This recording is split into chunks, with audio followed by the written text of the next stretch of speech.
How you doing? My name is Paul Ormond. I am a science fiction author. I am a content creator. I'm a filmmaker. I'm all kinds of different stuff. And this podcast is put out together to be able to make contact with lots of different people doing all kinds of different creative stuff all across the internet.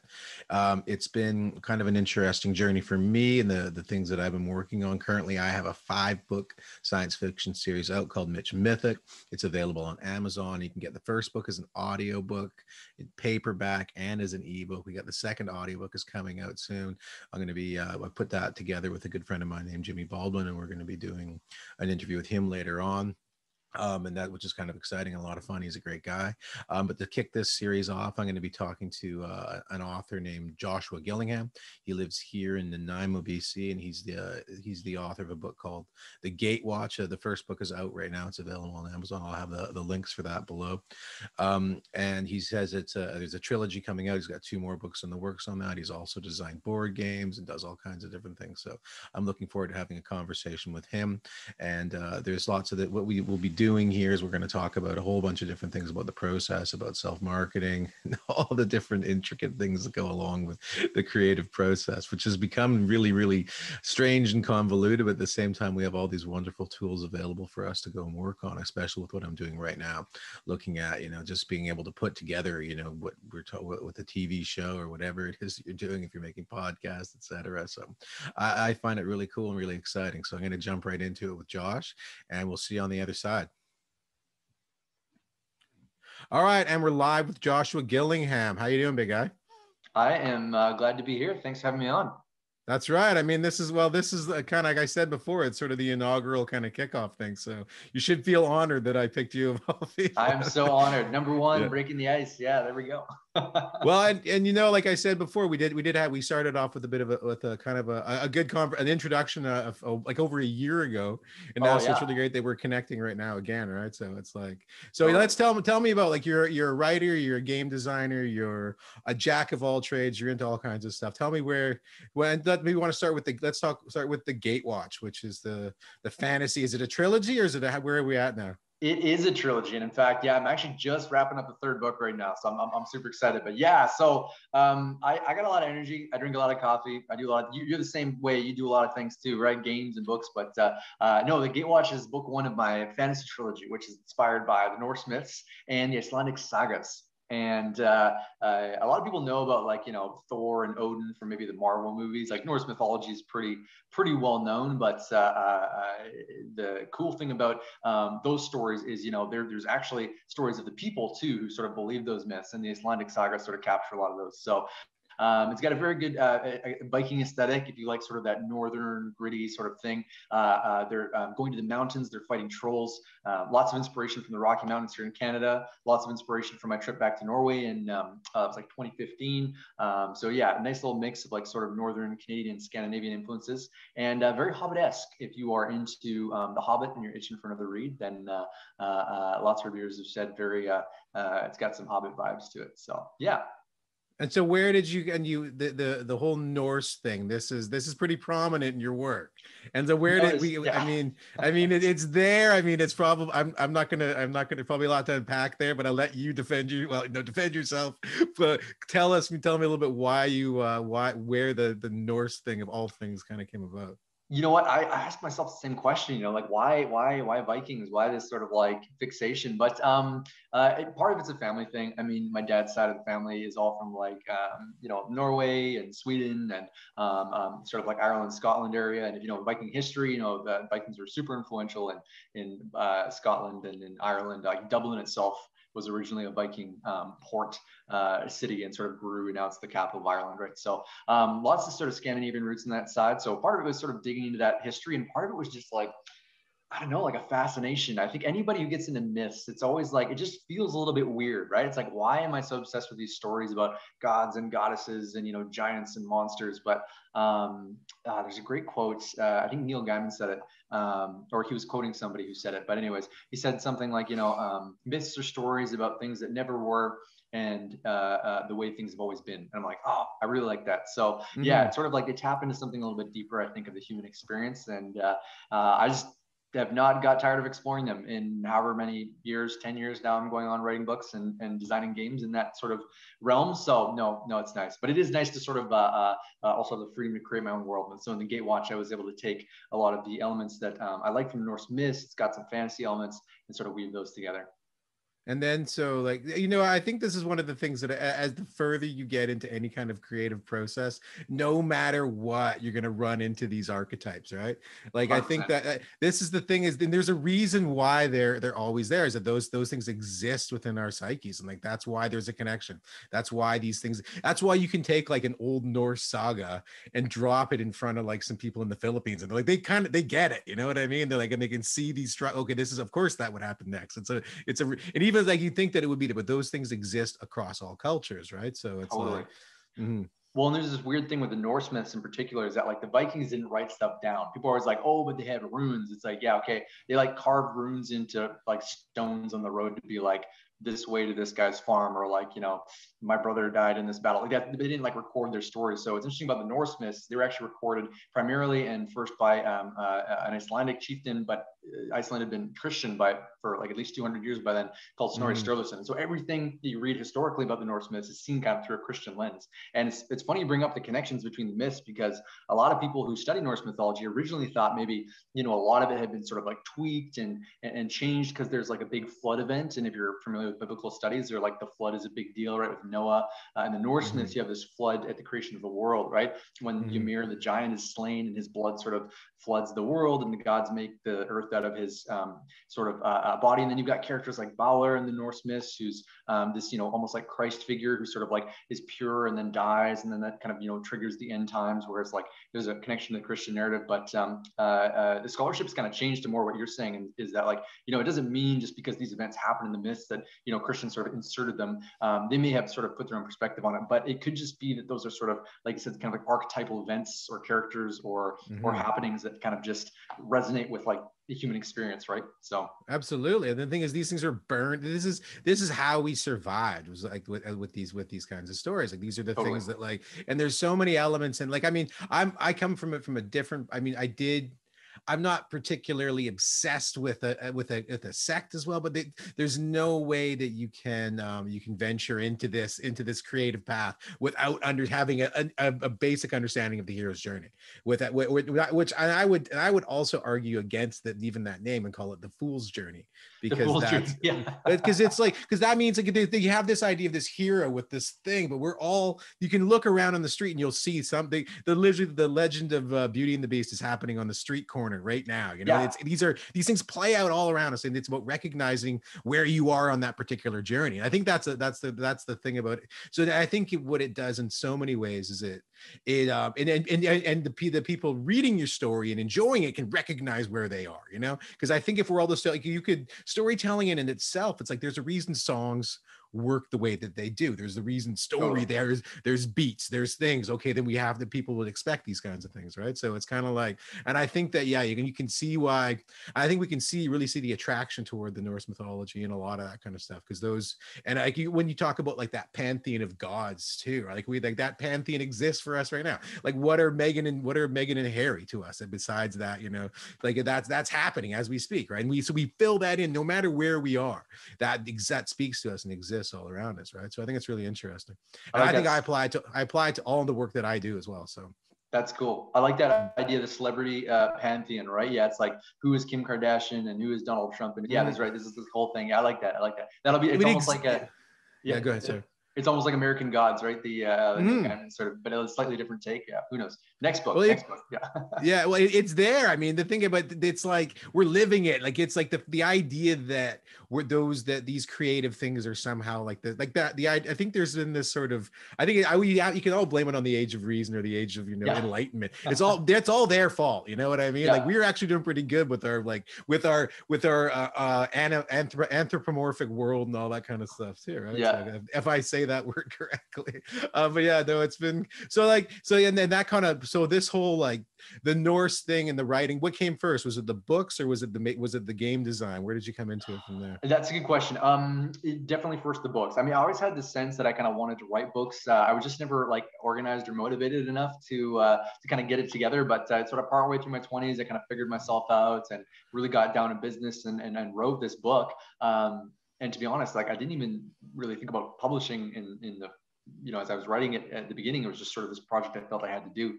And as it kind of continued on, I was like, oh, maybe this is okay. Kind of showed it to some other people. They liked it. They're like, you should try to get this published. And yeah, it came full circle. But I didn't write it in a commercial sense, thinking like, oh, I'm going to go write a best selling book and make $1 million and whatever. And that hasn't happened yet. Maybe one day, we'll see. But no, it's just like, it was a passion project. And it was like, I was reading the stories about these myths and these actual historical Vikings who were recorded in the sagas. And it just kind of spilled out. Like I was just taking so much in that I kind of had to process it somehow. So anybody who's familiar with the Norse myths or Icelandic sagas is going to read this book and they're just going to find connections like all over the place, like little cultural references here and like a little nod to the myths over here. And like, and it was really fun to sort of just string those together and pepper those through the story, because I love those stories and appreciate when other authors do that. So it was kind of fun to be on the other side of the table. Yeah, that's right. You can do. I think if you ran into any people having some sort of negative interpretations of your way, you're how, I mean, the world that we live in now, someone can come across and you're using this for this, or they're making some sort of insane connections to your mythic structure or anything like that. I keep waiting for that 1-star review. I've been pretty lucky, like Goodreads and stuff. Like I've got a fair number of like really positive reviews in Amazon and stuff, but I'm still waiting for that 1-star review where somebody just like, oh, I hated this and I hated that. But it'll happen one day. Yeah. Oh, you have to take. I got my 1-star review is hilarious. Okay, let's hear it. I can pull it up. It's actually pretty scathing. I'll if I can find it here. We'll come. It's. I mean, I won't go. I mean, I can probably. It's like the person literally didn't only read the first chapter and like, this is crap. Yeah, right. It's a complete waste of time. Don't ever read this book. I only got through like the first 10% and I just threw it away. And it's like, so you didn't read it at all. You just this. It was one of those ones, right? One of those ones. Okay, but and I think that comes actually when we can come around to like that's really what you're doing is I think that. I found myself as I've gone through this thing is that it really is about, finding that tribe. And I was clearly a person that had I had no business marketing to, you know what I mean? That was really, I was like, this person was not looking for this kind of a book. And I've kind of had to sort of, I mean, if you want to look at it, this could be my journey through the wilderness of finding that particular genre that I go into. And it's taken a lot of testing to kind of land there, but you can see that like, oh, it really makes a huge difference, especially if you look at things like Amazon. It's like this just occurred to me because I've ran a bunch of different ads for that kind of stuff too, and I was using the keyword sci-fi in a whole bunch of my stuff. And I had no idea. And I started, if you go on Amazon and type in sci-fi, SCI-FI, all you get is like ripped like aliens and like sci-fi. So if you're not so much what you do, not so much what you do. And I was like, oh, so this is where it was coming from. You know what I mean? And it was like, oh, do not use. I had no idea that, but like science fiction, totally different game. But if you do just sci-fi, it's just like ripped aliens and like it's like dominated by the alpha alien, and you're like, it's like okay, okay, so not really what I'm whoops, going for. It's like you open the door. Oh, not for me. So close that back down. Yeah. You guys do what you do, but I'm gonna go find my own room, right? So exactly. But it was kind of an interest that whole idea behind it, like where you're gonna when you land these things and you kind of find yourself, okay, who actually reads this and who's interested in it, because there's a bunch of people out there that are quite into it too, and you have no idea who they are, right? So you end up having to put yourself in front of people that are going to give you that 1-star review eventually. So eventually, right? Actually, you know what, you bring up a good point though, like especially for people who are like writing a book or maybe have written a book and feel like it's like not sort of like doing as well as they want it to. I think your point about like finding the right genre is huge. And one thing that I've found is, every genre, like you name any single one, there is a online community that is super into that. And typically the leaders of those communities are book reviewers. And so I really enjoyed getting to know and connecting with a bunch of book reviewers in the sort of fantasy genre.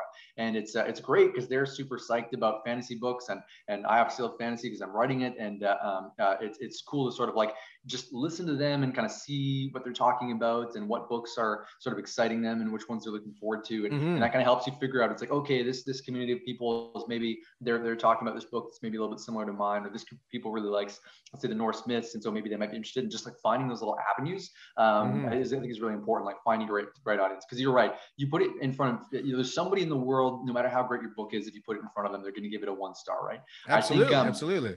I think one of my favorite stories is from Brandon Sanderson. I don't know if you read any of his stuff, but he's a really big sci-fi author, and he runs this podcast called Writing Excuses, which is awesome. I listen to it all the time. But he said one thing he does when he gets some bad 1-star reviews is he goes on to Amazon, and he'll find a book he loves. Let's say like, I'm a big Tolkien fan, so let's just say Tolkien's The Hobbit, and he'll just go read all the 1-star reviews for Tolkien's The Hobbit. And it's just like, just because a book gets a 1-star review doesn't mean it's a bad book, right? It's like every book out there has a 1-star review. So I just thought that was a funny exercise. Well, and it's just kind of like you do have to, like, there is a whole thing about writing to market in a lot of ways too. Totally. I think that you should be, and I think I see, because I mean, I'll be completely honest. I'm kind of like if you start, I'm a big fan of other people's platforms. And not so much, I mean, like I think, why not? If you want to put yourself out there, I want to go and cherry pick the best ideas out of it, of course. And that's the whole thing behind it. And everyone's doing that. You're finding the best strategies to go and to get yourself out there and to get yourself in front of the right kind of people, right? So it's but I see a lot, like my Facebook feed, because I click on these things, right? So now Facebook thinks I'm like the ultimate book buyer or something like that. Right. Just keep so like every ad is an ad, is somebody else's ad on Facebook trying to get me to buy their book. And it's like, it's a really hard sell, man. Because someone to see that as a cold call someone and drop that in front of them, it's got to be damn good. It's got to be exactly for that person. Because if you're putting it in front of, like, like I said, if it's sci-fi and these people are looking for, they're hard science fiction guys, like hard pass, you know what I mean? So it's a really interesting game. You're playing with machine intelligence, and you're playing with psychology and all kinds of 100%. Stuff that's going on in there. You know what I mean?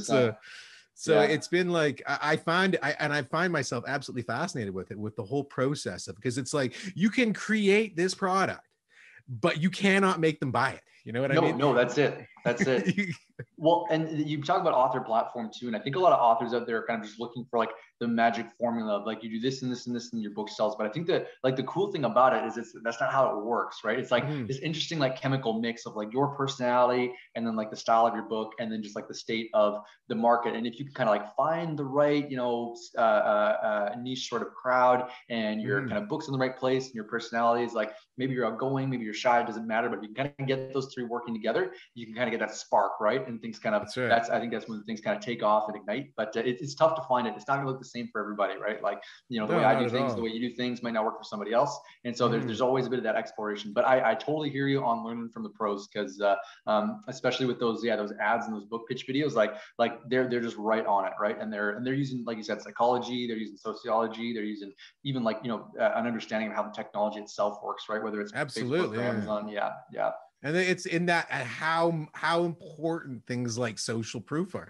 Like, people don't, it's like, you don't want to go into the club where nobody's in there, right? But how do you, if it's your club, how do you get people in the club? You know what I mean? Exactly. It's a really tough sell. And like, because you see people doing it, it's like, I'm free book giveaways. Like, the world is filled with free books right now. You know what I mean? It's totally. Like, how is anyone even going to buy your thing, right? So totally. It's like, but I've looked at it now. Actually, I wasn't so much him, but I was listening. I think I saw Ryan Reynolds do some one of those videos, probably in my Facebook feed, right? And he was talking. He's like, we used to think the marketing sucked, and like now, but he's doing his thing. What is it? Maximum effort? Is that?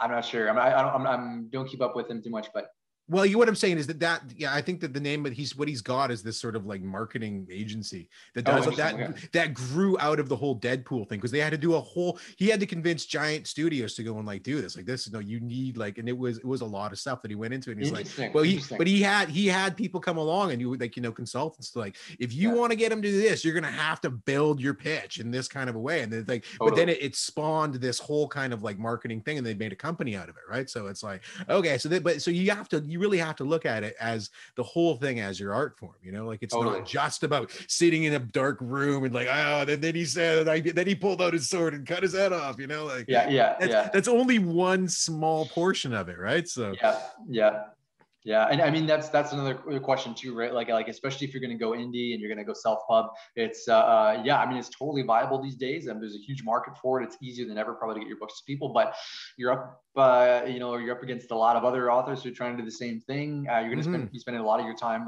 like this, like learning how to do marketing. And I got to dispel the myth that if you get traditionally published, as my first series is traditionally published, that you don't have to market. You still have to market, and you have to be good at marketing and pitching, and like it's just something. If you want to be an author that sells books, then that's what you have to do. And you don't have to get published. You don't have to sell books. You can just write stories for the sake of writing stories. That's great. But if you kind of want to enter that world, that kind of like just want to give people sort of fair warning going into that it's not you don't just throw your book up one day and it becomes a bestseller. Like a lot of work goes into marketing it, getting it out, polishing it, connecting to the right communities. And there's always that little bit of just sort of like random chance that goes into it too. So well, luck has everything to do with it in a lot of ways. But the thing is, did you ever read what is it, The Outliers by Malcolm Gladwell? We talked about that before too, right? I think we maybe talked about it. I've heard the general gist of it, but I haven't read it myself. But yeah, it's mainly the 10,000 hour kind of thing too, right? But at the same time, what we're talking about here, there's 10,000 hours. There's 10,000 hours of marketing.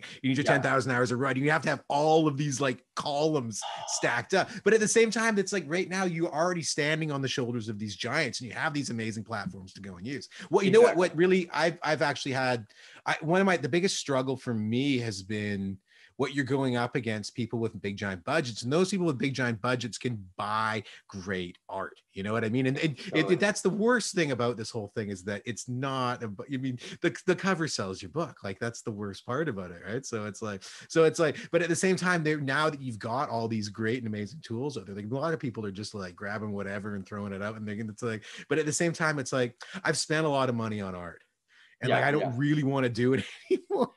Yeah, right. So like, I mean, even like I've had to deal with it. We're trying to this is no slight to anybody else. That like at the same time, it's like if you really want to draw it, then draw it yourself, right? So I felt really liberated with a lot of the tools that are available to me. So like I said, now I'm looking at like it's like it seems like you need this giant daunting thing, but there's a bunch of people that are pulling it off just on their own and you like when you're doing if you're doing any kind of a startup, you're wearing all the hats no matter what, right? So like I'll put this off, and then I'll be the editor, and I'll be the guy doing all that. So it's like I think that it's kind of like I found myself, you kind of get lost in the woods pretty easily. Totally, but at the same time, it's like, wait a second, I'm completely in control of this. There's nothing 100%. That's like, there's nothing here there's no parameter that I can't adjust, which is kind of cool, especially when it's you're promoting your own product, when it's your platform and it's your stuff, and you're the guy. You hear all kinds of different things, and everyone has their way of doing it, but you still have to be the guy that gets out there and does it. Exactly. You're not the guy doing it, and no one else is going to, right? So true. That's one of the reasons why I always encourage authors to like, I think one mistake some authors make is maybe all they connect with on social media is like other authors, which is, that's great. They're going through similar things as you, they can empathize, but ultimately they're not the ones who are going to be buying your books, right? You're looking on your social platforms as an author to connect with readers, right?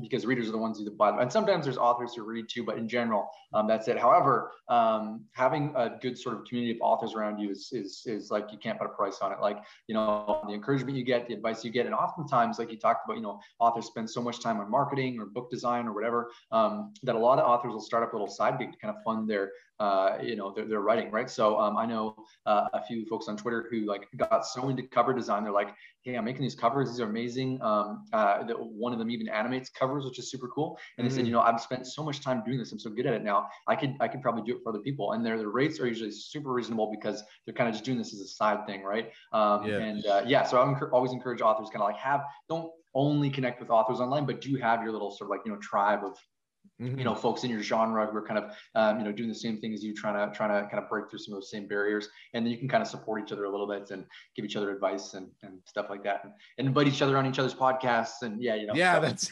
yeah. no, man. It's like I think that, like, I think that's the thing about it, is like they talk about all these people doing these things too, and like how many of these guys, these YouTubers and stuff, they just experience this burnout because like you get so like, I think it's one of those things you really should, you know, if you stop, rather than worrying too much about what everybody thinks about you, just like do these things that, like I said, I've kind of like now taken my other approach to it now, is like, I'm not trying to write an ad that sells. I'm trying to make an ad that I really like and I think is funny. I want to try and do things like that where it's like, it's engaging. It's a part of the expression, you know what I mean? It's a part of the whole thing, rather than just being, because I've seen so many people that are out there, just buy my book, buy my book, buy my book, you know? And it's just like, that doesn't, nobody will do that. Like, you don't go to the bar and like try that doesn't work. Like, date me.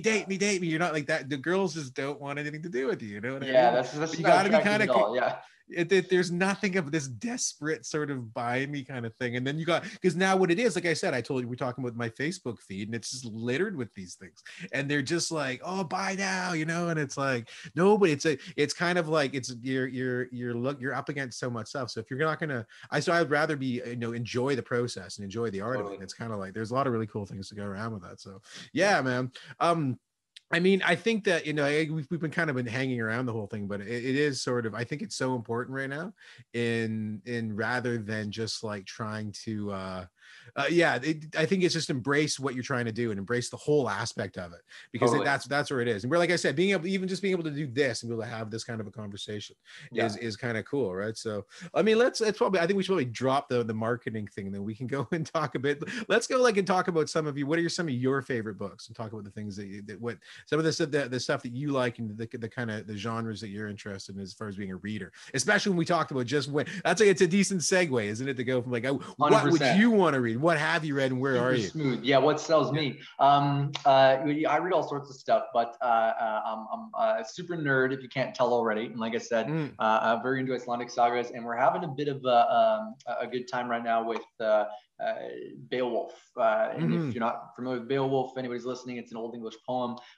famously sort of talks about a lot of sort of Viking things. There's this hero who shows up at this hall, and there's a monster that's haunting it, and then a lot of famous people have sort of taken around it. So, for example, Tolkien has a translation of Beowulf, and he taught Old English actually, and so his is fairly famous. My personal favorite is Seamus Heaney's, and he was an Irish poet, and so he did this cool thing where he sort of translated it, but he tried to use a bunch of sort of the language of kind of the old Gaelic and stuff, and some of the phrases and lingo that would have been used kind of in antiquity, which is really cool. There's a new translation out by Maria Headley, and it's sort of like a feminist critique version, and she writes it in like a very sort of modern way, and the whole thing reads, even though it's an Old English poem, it kind of reads like almost like a drunk guy at a sports bar who's kind of trying to brag about how awesome he is, right? And this is the hero, and so it kind of flips it on its head. So yeah, right now I'm just eating up all sorts of Beowulf translations and loving it. Okay, let's talk about Beowulf then. Like, I mean, I know I've done it, I've read it, I've seen it, and a lot of people have taken stabs at it. Have there been any successful films? I think the thing is, I know that it's been, I think that people have built stories around it, and people don't realize that it's Beowulf. You know what I mean? There's these lot of things like, oh, that's Beowulf. You know what I mean? So is there something in particular, like, is there a movie out there that like, okay, wait a second, back it up. When you talk about Beowulf, run me through it. Like, what makes it so compelling? You know what? I mean, that's a whole nother podcast. We could just like, there's conferences. Well, just give me a couple minute run. Why is it so compelling to you? Not why is it so compelling? Why is this every, you know, I'm not, this is not going to be Mr. Gillingham English class and I'm falling asleep. You know, I wanted to make me care, for goodness sake. I'll give you a few highlights kind of from my perspective. So for one of it, it's sort of like one of the only surviving stories that we have. You know, we've got the sagas and stuff like that, but it sort of captures what I kind of envision as like the heroic ethic of the Vikings, right? This guy is basically the epitome of like what you'd imagine sort of a hero Viking to be, right? He's super tough, and he shows up, and he's got this, resume of like, defeating all these different monsters, and he shows up at this hall, and they start telling him about the monster, and this hall, every night when people go to sleep, this monster comes and starts killing people, and the king of the hall is so torn up because his people keep getting killed. And so this hero says, I'll take on this monster, and they're describing it, and you're like, yeah, it's got these big arms and claws, and it doesn't fight with any weapons. And so he's kind of, this bravado kind of guy. He's like, well, if this monster doesn't use weapons, I'm not going to use weapons, right? And so he kind of decides he's just going to wrestle this thing. And so I think for a modern reader, a lot of people bounce off of it, I think, because we're just not used to that sort of narrative, and we're a little bit past the whole like, strongman shows up and saves the day kind of narrative. I think you think about the time the Vikings were living, it was a terrifying time. Like, any night you could be raided, your house could be burned down, you could be stolen and taken as a slave. You could be killed in your sleep by your neighbors, your stuff could be, taken, the environment, even in Scandinavia too, right? Like the winter or, storms or landslides, or like in Iceland too, right? Like earthquakes, volcanoes, very scary time. So the idea that, there's this hero out there that's going to show up and save the day, and we can all rely on him to sort of, carry us through and protect us. I think that was a very appealing idea. Though it's interesting, at the end of the poem, Beowulf kind of becomes old and he fights a dragon, very reminiscent of, you think about like The Hobbit and Smaug, there's a lot of sort of like dragon themes there in the Gold Horde. If you know about Sigurd, the legend of Sigurd, the dragon slayer, also some connections there. But he fights this dragon and he dies, and there's this sort of eulogy at the end where one of the younger warriors was saying like, look, we sent our hero out to fight this dragon, and then he died, and he fought the dragon, he died, and now we're doomed. Like our enemies are going to come and destroy us because we didn't stand with our Lord. And so you can tell there's a bit of almost a kind of political underpinning to it as well, right? To sort of reinforce and remind people of the time, this is why we stick together with our clan, and why we're loyal to our leaders. But what's interesting about Beowulf is it's I would say it's a mirror that every generation who studied it kind of sees themselves in. Like the way we're reading it, and the way we're sort of interpreting it now, is much more focused on another character in the story, Grendel's mother, and Grendel's the monster in the story, and she's always historically kind of just been seen as a kind of a stock evil villain character, but there's been a lot of really cool takes on her character, especially Maria Headley's new sort of feminist critique translation, that put her more kind of the center of things, and help us to sort of empathize with her more and kind of bring her more into the story. So Beowulf, it's this interesting thing. It's a text itself, but it is also sort of a bit of a mirror that we get to see ourselves in, and kind of like you said with the myths, like it's a reflection of society, or it's kind of how we grapple with who we are and what we value and what we're doing. So that was a very long-winded answer to a very short question, but there we go. Well, no, at the same time, but it leads into that thing, is I think that it opens up a whole another area. Like, if you want to talk about an area, but I think it's like when you talk about that modern idea of it, and like what Beowulf represents. I mean, you can call me out on it if I'm wrong, but I think that there is that lurking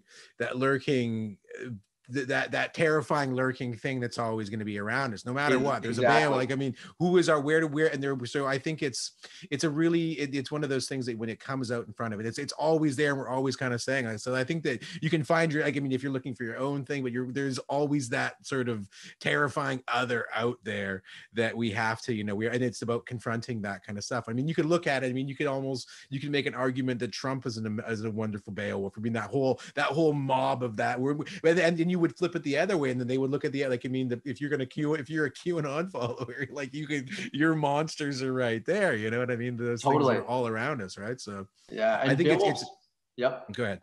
I was going to say, Beowulf's like exactly said, it's so cool like that, because I can read it one way and tell you this is how I'm reading it, and then you can tell me like, oh, I read that same text and this is how I saw it, and we can kind of learn something from each other about that too, right? Whether that's it's not just person to person, but even like group to group, and like through history, right? Like, how did they look at this poem back in the 1800s? How do we look at it now, sort of thing? Yeah, again, we can learn a lot. Yeah, I think so. And I think that like, it's like, so I think that this is when I mean, coming back down to this whole, I think one of the most things that I'm so fascinated with though, is that that's where it's always been for me in this whole journey, I guess, has been kind of like how that world kind of structures together and how it falls into place, and where you can see, like, I mean, I really want to say that the things I try and do have that sort of, those elements are there, but it is important that, how you're slaying those beasts. place, and those things are there. That's always going to be there. There's always a monster for you to slay. It's always something there. Like, I mean, I think for me, like I look at it now and I'd say that I felt that Ulysses was a really, like, I mean, in the same idea, the modern retelling of the Odyssey, right? That was a book that's like, oh my God. It's like, I think one of my favorite writing jokes is and I read it on writing. I poached it from Stephen. Yeah. He wants to call me on. It says there's the James Joyce is laying despondent across his desk, and this friend comes in and is like, "What's the matter, James?" He's like, "I only wrote 7 words," and it's like, "All day," and he's like, "Well, that's pretty good for you," and he's like, "But I don't know what order they go in." So. That's funny. I love that. But it's like, but he really, like, I mean, he went in there and he did this whole thing with I mean, taking the Odyssey and dropping it into one day in like the turn of the century. I mean, I guess 100 years. It's 19. Oh, is it? I can't remember. Is it 1914? I think it's just before the First World. I'm not sure exactly where it takes place, but in either way. It's funny because my dad is an English PhD, and his focus is on Irish literature, and specifically James Joyce too. So I've heard that joke. I'm gonna tell him that joke. He'll love that. Yeah. He's never heard he'll like that.